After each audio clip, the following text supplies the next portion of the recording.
तो प्रश्न क्या है? प्रश्न यह है कि पापी से पापी भी जब राम नाम का आश्रय लेता है तो तर जाता है।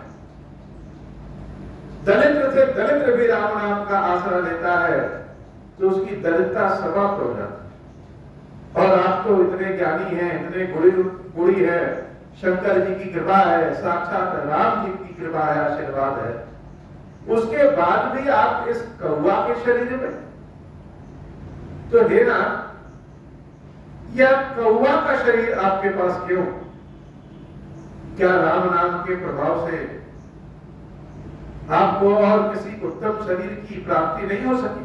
मानो गरुड़ जी ने शंका किया हो, जैसे कोई व्यक्ति किसी विद्वान के पास जाए, ज्योतिषाचार्य के पास जाए, अपनी ग्रह कुंडली को दिखवाने के लिए, और वह ज्योतिषाचार्य खुद ही बहुत सारी समस्याओं से पीड़ित है, तो व्यक्ति के मन में आएगा कि जब यह अपनी समस्या दूर नहीं कर सकते तो हमारी क्या करें?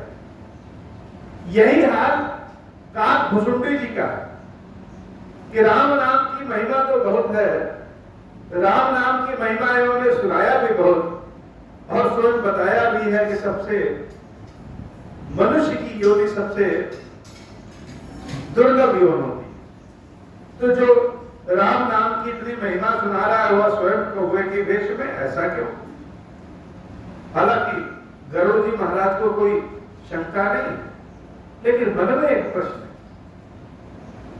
काकभुसुंडी जी महाराज सारे प्रश्नों का उत्तर बहुत ही सटीक और सीधा देते हैं। भुसुंडी जी महाराज की विशेषता है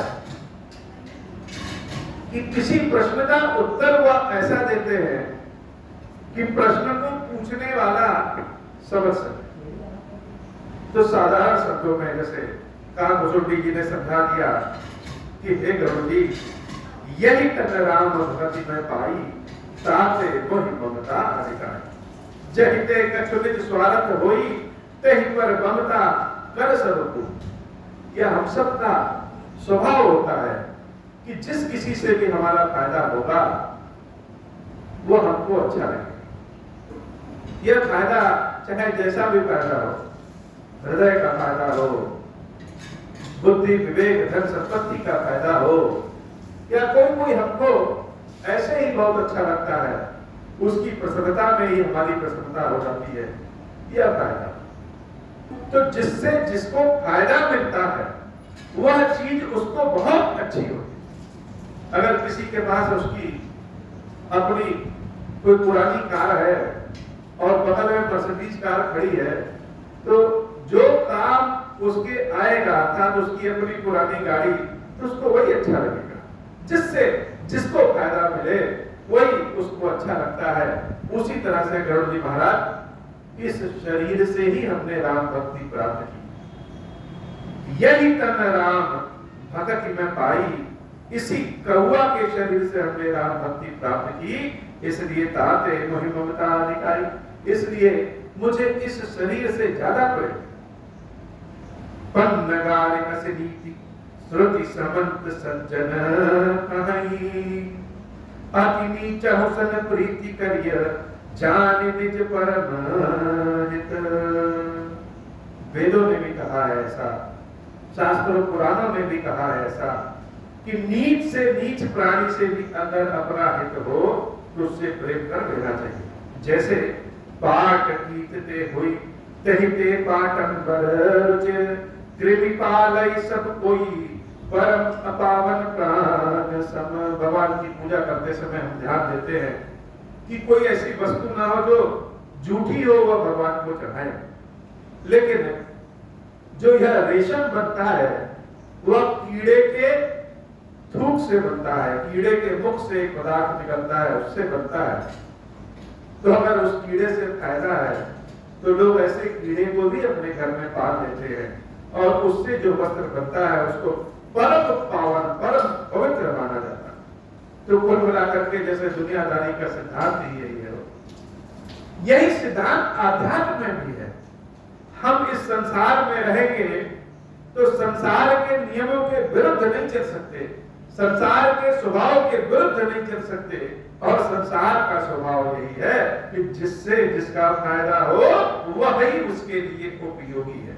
मंगल भवन अमंगल हारी, उमा सहित जेहि जपत पुरारी, स्वार्थ साच जीव कहूँ एहा, मन क्रम बचन राम पद नेहा, सोई पावन सोई सुभग शरीरा, जो तनु पाई भजिय रघुबीरा, राम विमुख रहि विधि समदेहि, कवि कोविद न प्रशंस ही तेहि, राम भगत यही तन उर्जामी, ताते मोहि परम प्रिय स्वामी, तजौ न तन निज इच्छा मरना, तन विदु वेद भजन नहीं बरना, प्रथम मोह मोहि बहुत बिगोवा, राम विमुख सुख कबहु न सोवा, नाना जन्म कर्म पुनि नाना, किए जोग जप तप मखदाना, कवन जोनि जन्म्यु जहाँ नाहि, मैं खगेसी भ्रमि भ्रमि जग माही, देखऊं करि सब कर्म गोसाई, सुखी न भयऊं अबही की नाई, सुधि मोहि नाथ जन्म बहु केरी, शिव प्रसाद मति मोहन गेरी, मंगल भवन अमंगल हारी, उमा सहित जेहि जपत पुरारी, मंगल भवन अमंगल हारी, उमा सहित जेहि जपत पुरारी, मंगल भवन अमंगल हारी, उमा सहित जेहि जपत पुरारी। भुसुंडी जी महाराज गरुड़ जी महाराज को कहते हैं कि इस शरीर से राम भक्ति प्राप्त की, इसलिए यह शरीर हमें छोड़ने का मन नहीं करता। और यहीं पे नहीं रुक गए, भुसुंडी जी महाराज आगे बढ़कर के कहे कि हे गरुड़ जी, कौन सी ऐसी योनि है, कौन सा ऐसा शरीर है जिसको हमने न प्राप्त किया हो, जिसमें हमने जन्म न लिया। अनेक तरह के व्रत को करके देख लिया, अनेक तरह के योग क्रिया को करके देख लिया, कोई ऐसी योनि, कोई ऐसी शरीर नहीं जिसको हमने प्राप्त किया हो। लेकिन आज हम जितने सुखी हैं उतने सुखी हम कभी नहीं। सारे कर्म करके देख लिए, सुख के लिए व्यक्ति क्या क्या नहीं करता, हर कर्म किया, लेकिन हर कर्म करने के बाद भी आज हमको लगता है कि हम जितने सुखी हैं उतने सुखी कभी नहीं। जिस वेशभूषा में, जिस शरीर में, जिस दशा में, जिस दिशा में भगवत भजन हो जाए, भगवान की वंदना हो जाए, वही वेशभूषा, वही शरीर, वही दिशा, वही दशा सबसे उत्तम मांगी जाए। सुधि मोहिनाथ जन्म बहुकेरी, शिव प्रसाद मति मोहन गेरी। मेरी बात को गलत मत लेना, क्योंकि आपको हो सकता है कि बहुत जन्मों का बातें याद न हो, लेकिन मुझे बहुत सारे जन्मों की बात याद है। क्यों? भगवान शंकर की कृपा से। शिव प्रसाद मति मोहन गेरी, शिव जी के प्रसाद से अनेक जन्मों को लेने के बाद भी मोह ने कभी हमको ग्रसित नहीं किया। इसलिए हे गरुड़ जी, आपने पूछा कि हमने यह कौवा का शरीर कैसे प्राप्त किया, इसकी कथा सुन लीजिए। प्रथम जन्म के चरित अब कहूं सुनहु बिहकेश, सुनि प्रभु पद रति उपजई, जाते मिटहि कलेश। मेरे प्रथम जन्म की कथा सुनिए, इस कथा को सुन करके आपके हृदय का क्लेश मिट जाएगा और भगवान के चरणों के प्रति भक्ति जागृत हो जाएगी। जब हम प्रत्यक्ष अपनी आंखों से देखते हैं, कानों से सुनते हैं, महसूस करते हैं कि किसी को किसी काम करने से बहुत फायदा है, और अगर हम भी उस दिशा में काम करें तो हमारा भी फायदा होगा। यही बात भक्त के भी जीवन में है। एक व्यक्ति को भक्ति करते हुए जब बहुत सारे व्यक्ति देखते हैं तो उनमें बहुत सारे व्यक्तियों में कोई ना कोई एक ऐसा उत्पन्न हो जाता है जिसके हृदय में भक्ति का भाव आ जाता है। इसी को अन्नपायनी भक्ति है। कहा भुसुंडी जी महाराज गरुड़ जी से इसलिए बता रहे हैं कि हे गरुड़ जी, प्रथम तो यह कि आप इस कथा को सुनने के पात्र हैं, और दूसरा यह कथा जब आप सुनेंगे कि मेरा जन्म कैसे हुआ, मेरे जन्म का क्या भाव, यह शरीर कौवा का क्यों मिला, और कितने जन्म लिए, क्या क्या मेरी दुर्दशा हुई और क्या क्या आनंद आया, जब यह सब आप सुनेंगे तो आपके हृदय में प्रभु के चरणों के प्रति प्रेम और बढ़ जाएगा और मन का सारा क्लेश दूर हो जाएगा। तो कथा कहां से शुरू हुई?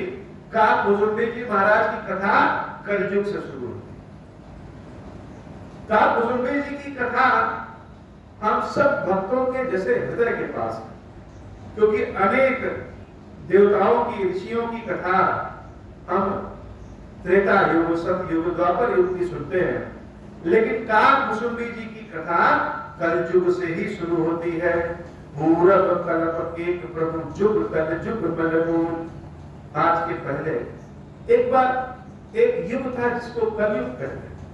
पूरब कल्प कलयुग, अर्थात जैसे आज का दिन सोमवार है और हम कहें कि आज के पहले के सोमवार में या आज के पहले के मंगलवार में, तो एक मंगलवार तो कल आएगा, वो कल वाला नहीं, उसके पहले वाले मंगलवार, अर्थात यह सोम, मंगल, बुध, बृहस्पति, शुक्र, शनि, रवि, यह अनेक बार क्रमवार आते जाते रहते हैं। उसी तरीके से यह चारों युग, सतयुग, त्रेता, द्वापर और कलयुग, यह चारों युग अपने अपने क्रमों के अनुसार आते जाते हैं। तो यह कथा कब की है? यह कथा है पहले के कलयुग की। पूरब कल्प एक प्रभु जुग कलयुग बलमूल। क्या कौन सा युग था? वो कलयुग था जो कि पापों का मूल था। कलयुग में पाप कहीं भी हम देख लें तो वहीं पाप ही पाप है। नर अरु नारी अधर्म रत सकल निगम प्रतिकूल, चाहे स्त्री हो चाहे पुरुष हो, सबके सब सिद्धांतों के प्रतिकूल होते हैं और पाप में एकदम सने रहते हैं। उसी कलयुग में अयोध्या के कौशलपुर में, अर्थात अयोध्या में मेरा जन्म हुआ था। तही कलयुग कौशलपुर जाई, जनमत भयो शुद्ध तनु पाई, शिव सेवक मन क्रम अनुबानी, ज्ञान देव निंदक अभिमानी। तो मेरा जन्म क्या? मेरा जन्म शूद्र कुल में हुआ था। यहाँ कुल का अर्थात जाति से मतलब नहीं है। अर्थात कलयुग क्या है? कलयुग में सब पापी हैं। वैसे ही मेरी भी दशा थी कि हम मनुष्य योनि में अयोध्या में जन्म हुए दिए थे, और हम क्या थे? हम भगवान शंकर के बहुत बड़े भक्त थे। कलयुग की एक विशेषता है, कभी फेसबुक, यूट्यूब खोलिए तो लगेगा जैसे सतयुग आ गया है। चारों ओर महादेव की जय हो, महादेव की जय हो, महादेव की जय हो। जो त्योहार, जो महीना चले, उसमें चारों ओर बाहर छाई रहती। तो ऐसा नहीं कि लोग भगवान का नाम नहीं लेते हैं, भगवान की सेवा भक्ति करेंगे, लेकिन कलयुग है तो कलयुग के शुभ कर्म भी लाभ पाने के लिए किया जाता है। जैसे भगवान की कथा, भगवान को कथा हम सुना रहे हैं तो खीरेश्वर महादेव जी को कथा सुना रहे हैं, लेकिन कहीं ना कहीं इसका दूसरे चैनलों पे प्रसारण होता है। कहीं ना कहीं इस कथा का जो प्रसारण होता है, तो हम चाहे कितना भी कह लें कि कथा का प्रसारण इसलिए करते हैं ताकि लोग कथा सुन सके, बाबा खीरेश्वर महादेव की महिमा को जान सके, यह सत्य है। लेकिन क्योंकि वातावरण ही ऐसा है, इसलिए मन के किसी न किसी कोने में यह जरूर रहता है कि ऐसा करने से हमारी भी प्रसिद्धि करे, चारों ओर मुझे भी लोग जाने। तो यह भाव कलयुग में हर जगह रहता है कि हम धर्म के कार्य को भी, शुभ के कार्य को भी, जैसे लालच के वशीभूत होकर के करते हैं, दान धर्म भी जैसे लालच के वशीभूत होकर के करते हैं। तो वैसे ही जब मैंने जन्म लिया था तो जन्म तो लिए अयोध्या में, और भगवान शंकर के सेवक भी हम थे। शिव सेवक मन क्रम अनुगामी, शिव जी के बहुत बड़े सेवक थे, मन से, वचन से, कर्म से। हर समय हम भगवान शंकर की सेवा किया करते थे। लेकिन एक मेरे अंदर बहुत बड़ी कमी थी। कमी क्या थी? आन देव निंदक अभिमानी। जब शंकर जी की तो सेवा करते, शंकर जी का तो नाम लेते, लेकिन भगवान के किसी दूसरे स्वरूप का कभी हम नाम नहीं लेते, और नाम ही नहीं लेते, उनकी निंदा भी करते और बहुत अहंकारी हो गए। वैसे भी भगवान शंकर के जो भक्त हैं वह कम समय में ज्यादा पा जाने के कारण अहंकारी हो जाते हैं। लेकिन यह जो दूसरे देवताओं के निंदक हैं, भगवान के दूसरे स्वरूप की जो निंदा करने लगते हैं, यह बहुत ही गलत बात है। धन मद भक्त परम वाचारा उग्र बुद्धि गुरुतम दुर्विसारा का कुसुंडी जी महाराज स्वयं अपनी बात बता रहे हैं। कोई कहता है कि हम अभिमानी हैं, हम अहंकारी हैं, हम दूसरों का अपमान करते हैं। कहा कुसुंडी जी महाराज जैसे अपनी बात संपूर्ण समाज को समझाने के लिए कर रहे हैं कि अगर आप भगवान शंकर के भक्त हैं तो अहंकारी मत बनिए और दूसरों की निंदा मत करिए। शिव जी को दूसरों की निंदा बिल्कुल पसंद नहीं है। क्रोध कर लीजिए, क्रोध तो पसंद है, लेकिन यह कि हम दूसरों की निंदा करते फिरे, यह भगवान शंकर को पसंद नहीं आता। तो हम तो अहंकार में, धन के मद में एकदम चूर थे और बहुत ही उग्र बुद्धि वाले, दिखावे, पाखंडी थे। यद्यपि रहो रघुपति राजधानी, यद्यपि हम भगवान श्री राम की राजधानी अयोध्या में रहते थे, लेकिन अयोध्या में रहने के बाद भी अयोध्या के मूल प्रवृत्ति को हम कभी जान नहीं पाए। यह तो बड़ी बात है।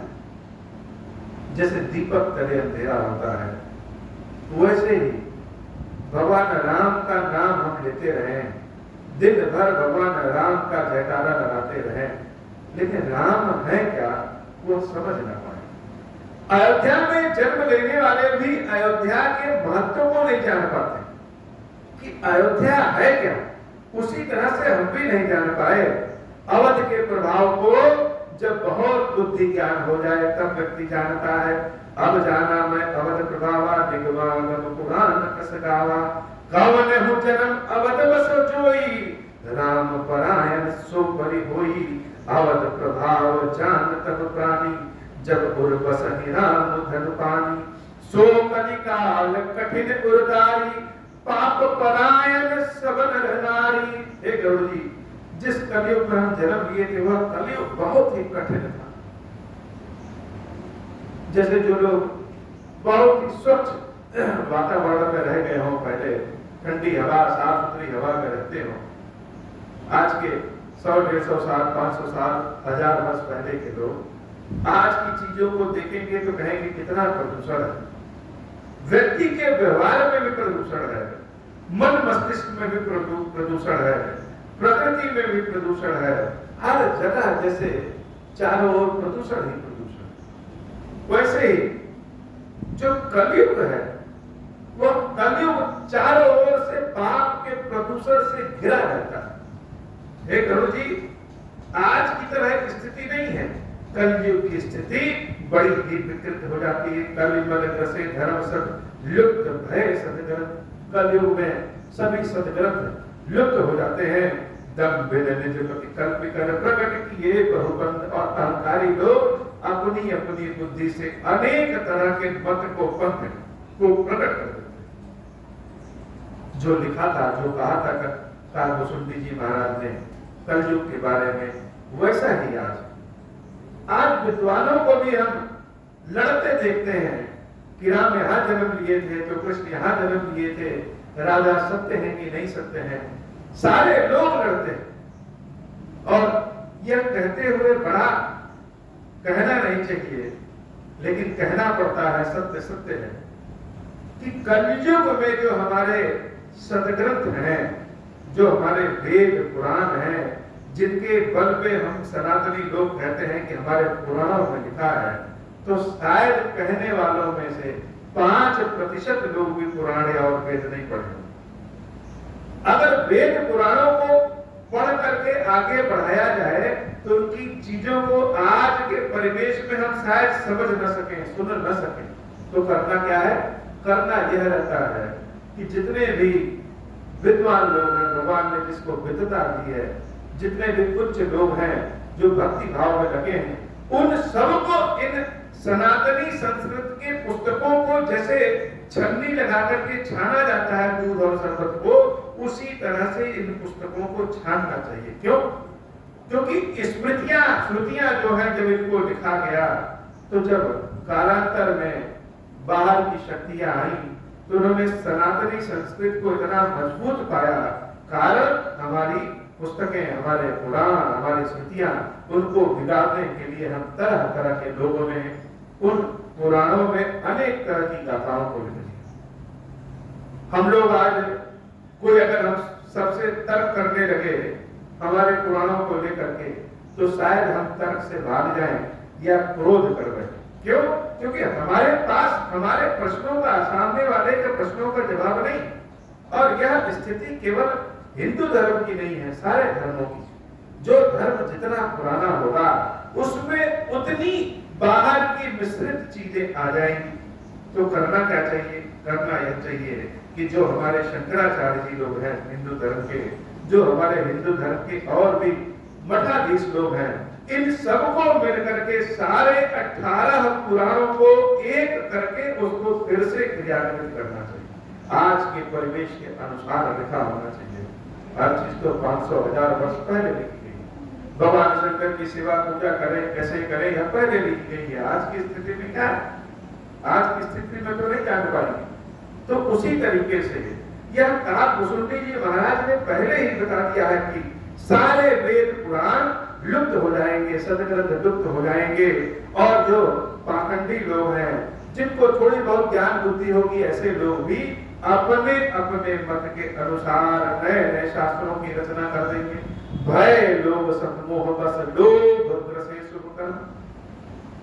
सारे लोग मोह के बस हो जाएंगे, और जो शुभ कर्म है, अर्थात जैसे कहीं कथा पूजा हो रही है, जैसे सावन आ गया है, सावन में रुद्राभिषेक हम करा रहे हैं, तो रुद्राभिषेक हम भगवान शंकर की प्रसन्नता के लिए कराते तो अवश्य हैं, लेकिन कहीं न कहीं मन में यह लोभ आ जाता है कि शिव जी का जब रुद्राभिषेक करेंगे तो भगवान की कृपा मिलेगी, तो हमारे सारे काम चकाचक हो जाएंगे।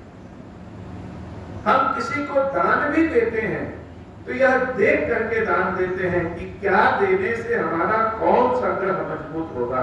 सूर्य कमजोर हो तो सूर्य की चीजें दान करो, मंगल कमजोर है तो मंगल की चीजें दान करो, बुध कमजोर है तो बुध की चीजें दान करो। तो हम दान भी करते हैं। कलयुग में सबसे शुभ कर्म क्या है? दान। लेकिन वह शुभ कर्म भी कैसे? लोभ के बस हो गया है। ऐसा कहा कुसुंडी जी महाराज कह रहे हैं, और सत्य जान पड़ रहा है। दूसरे को क्या कहें? हम लोग खुद को किसी भी चीज को अपने ऊपर लें तो भी यही लगता है कि हर चीज, हर कार्य लोभ के बस में हो गया है। भय लोभ सब मोह बस लोभ ग्रसे शुभ कर्म, सुनो हरि जान ज्ञान निधि, कहूं कछुक कलि धर्म। कलयुग के कुछ कवि धर्मों के बारे में कुसुंडी जी महाराज ने बताया है, और यह बड़ी सोचनीय बात है। लेकिन हम कलयुग में कोई जिए कैसे? क्योंकि कहा गया है कि सतयुग में आचार, त्रेता और द्वापर में विचार, और कलयुग में प्रचार जरूरी है। जैसा परिस्थिति, जैसा वेशभूषा, जैसा देश, उसी के अनुसार रहना पड़ता है। उसके अनुसार नहीं रहेंगे तो नहीं चल पाएंगे। जैसे अगर ठंडी है तो ठंडी में तो रजाई ओढ़ने की आवश्यकता पड़ेगी पड़ेगी, और गर्मी है तो गर्मी में ऐसे वस्त्रों की आवश्यकता होगी जो शीतल प्रदान करें।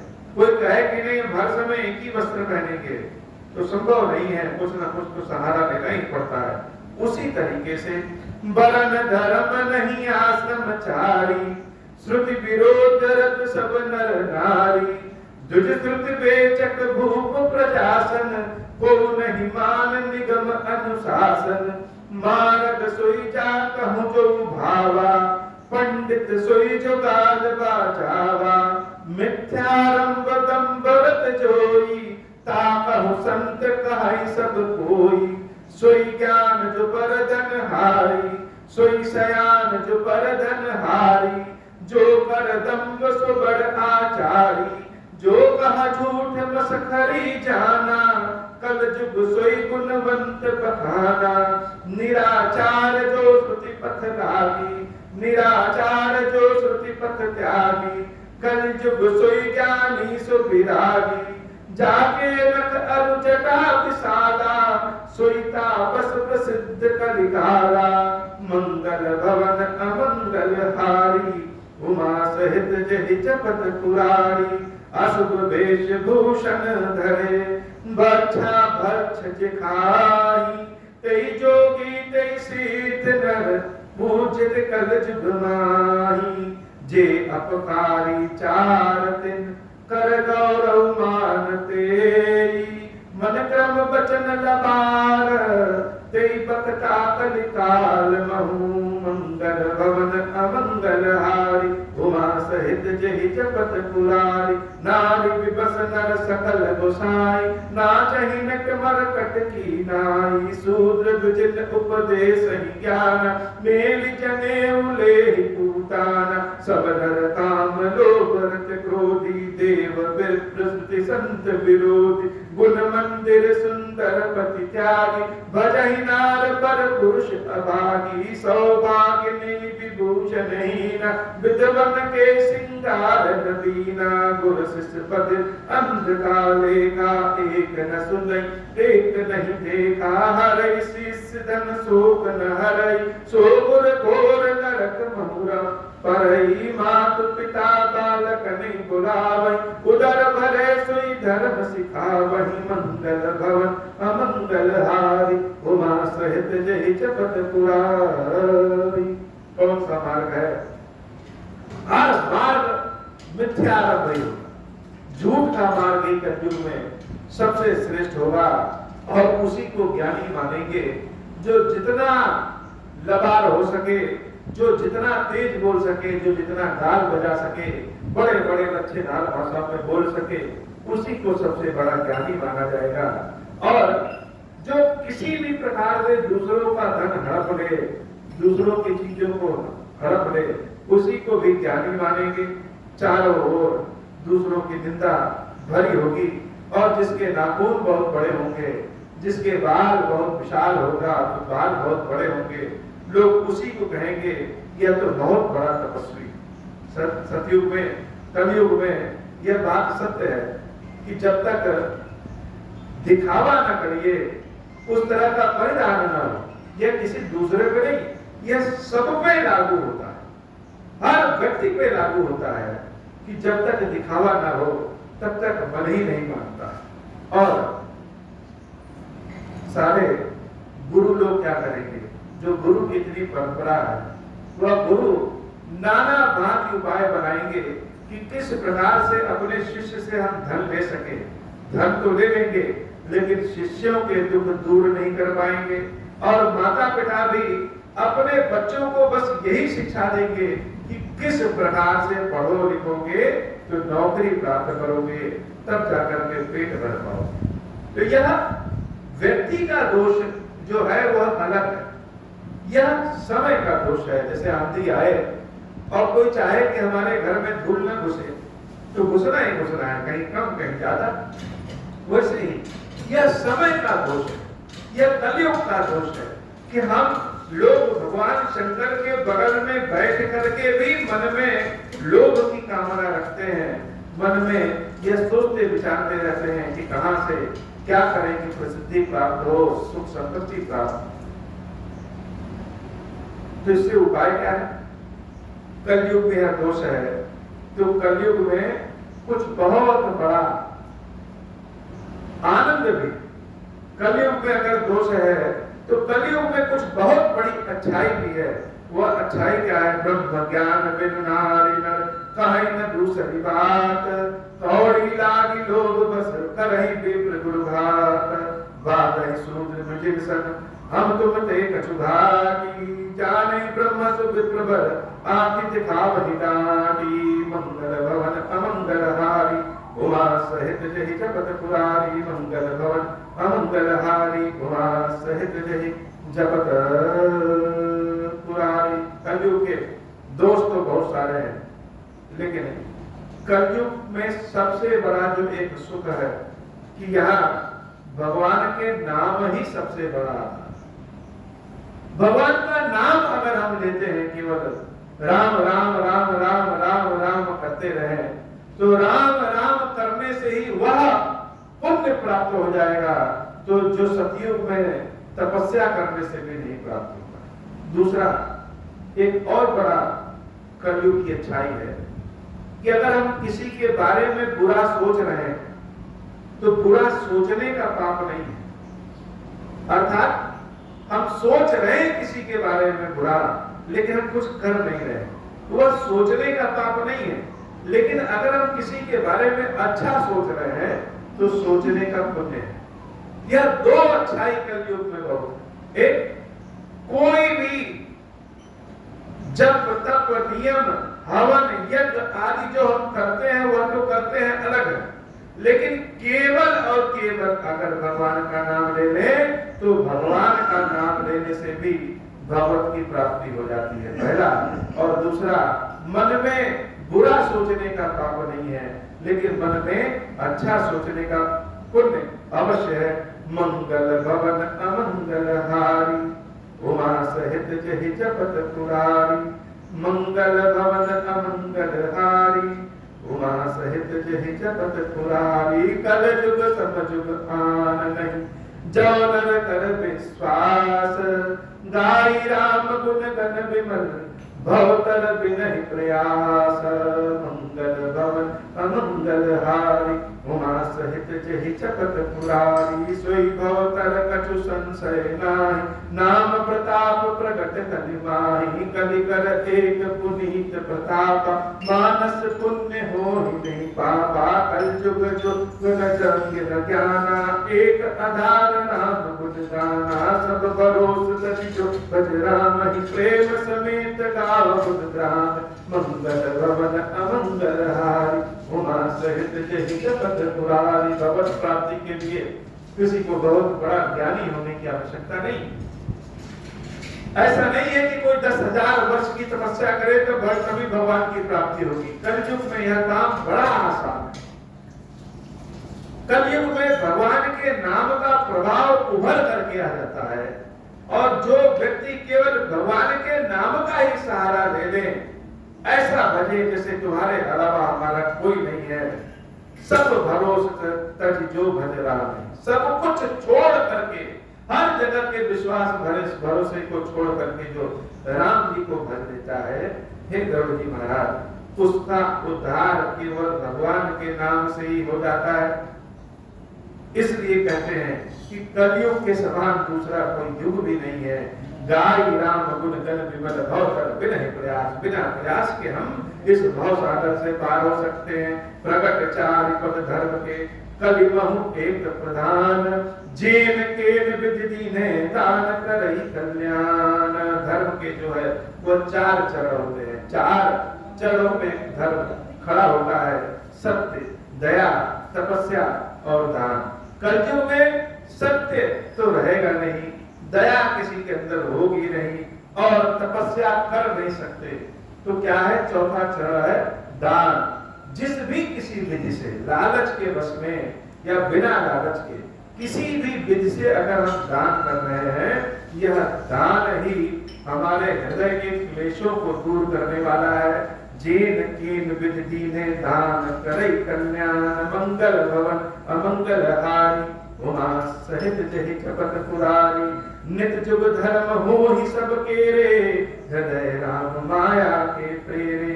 शुद्ध सत्व समता विज्ञाना कृत प्रभाव प्रसन्न मन जाना।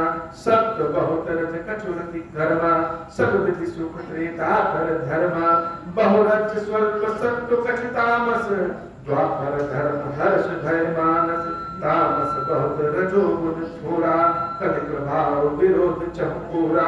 बुध जुग धर्म जानि मन माही तज अधर्म रति धर्म कराही। काल धर्म नहीं व्यापहि ताही रघुपति चरण प्रीति अति जाही। नट कृत विकट कपट खगराया नट सेवक न व्यापहि माया। मंगल भवन अमंगल हारी उमा सहित जहि जगत पुरारी, हरि माया कृत दोष गुण बिनु हरि भजन न जाई। भजिय राम तज काम सब अस विचार मन माही, तहि कलि काल बरस बहु बसु अवध बिह केश, परउ दुकाल विपति बस तब मैं गयो विदेशा। मंगल भवन अमंगल हारी, उमा सहित जहि जगत पुरारी। बाबा आज की कथा इतनी। श्री खीरेश्वर महादेव जी, खीरेश्वरी मैया जी हम सब के ऊपर बाबा कृपा करिए। अब हो प्रसन्न प्रभु मोह पर, नाथ दीन पर नेहु, निज पद भगति देहु प्रभु, पुनि दूसर बर देहु। तब माया वश जीव जर, संतत बिरहि पुराण, हम पर क्रोध न करिय प्रभु, कृपा सिंधु भगवान। शंकर दीन दयाल, अब हम पर हो कृपाल, साप अनुग्रह होई जहि विधि, नाथ जोई काल। दीन दयाल विरुद्ध संभारी, हरहु नाथ मम संकट बारी। जय विधि होई नाथ हित मोरा, करहु सुबेगी जामी दास मैं तोरा। राम राज बैठे त्रैलोका, हर्षित भय गए सब शोका। जे सनाम नर सुनहि जगाव, सुख संपत्ति नाना विधि पावहि। जो इच्छा करियो मन माही, हरि प्रसाद कछु दुर्लभ नाही। मंगल भवन अमंगल हारी, उमा सहित जहि जगत पुरारी। बोले श्री खीरेश्वर महादेव जी, खीरेश्वरी मैया जी की सदाही जय हो। अब हो खीरेश्वर, हे भगवान शंकर, आप ऋण पातक दुर्भाग्य और दरिद्रता की निवृत्ति के लिए तथा संपूर्ण पापों का नाश करने के लिए मुझ पर प्रसन्न होइए। मैं दुख और शोक की आग में जल रहा हूँ, संसार वैसे पीड़ित हूँ, अनेक प्रकार के रोगों से व्याकुल और दीन हूँ। खीरेश्वर मेरी रक्षा कीजिए। देव देवेश्वर, सबको निर्भय कर देने वाले महादेव जी, आप यहाँ पधारिए और मेरी की हुई इस पूजा को पार्वती जी के साथ ग्रहण कीजिए। मेरा मंगल करिए महादेव जी। ओम श्री राम